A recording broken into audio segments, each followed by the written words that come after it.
اروپایی و آمریکایی همه بدنها حرفه‌ای، فوق‌العاده فیلتر. الان کی گفته من باسن ندارم؟ تو مچ دست من نگاه کن، یعنی فکر کن من چقدر یه دختر لاغریم، ولی با توجه به مچ دستم نگاه کن. ما داریم رو نمی کنیم. بعدشم مگه معیار زیبایی به داشتن باسنه؟ نه. مگه ما به کسی باسن بدهکاریم؟ نه. تمام شد و رفت.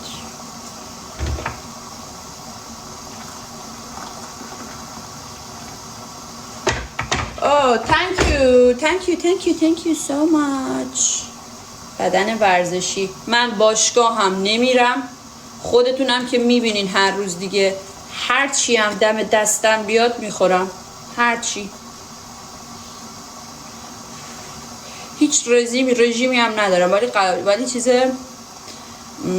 ولی غذای سالم میخورم. شلوارتو در بیاری، گیفتو بزن تو شلوار خودت. چی فکر کردی تو؟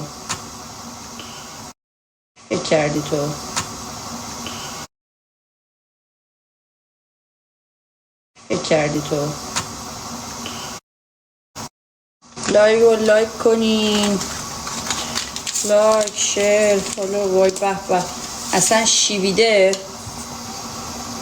یه مزه‌ای داده به این مخلوط من. به به.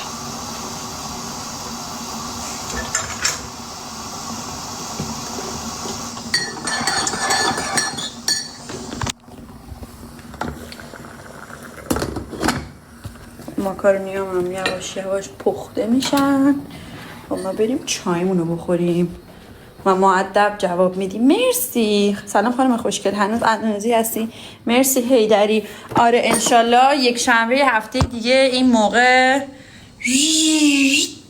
پرواز همه.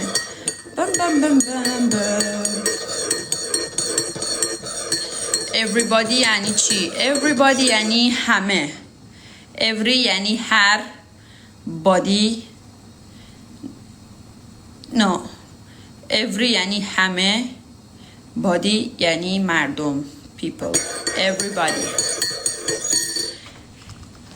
یک شنبه کجا پرواز داری؟ استانبول.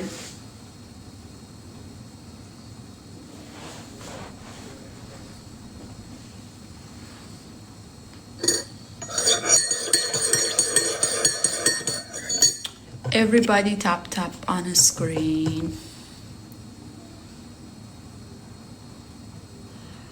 خب بریم مچ بزنیم. هیچکی نیست باش مچ بزنیم.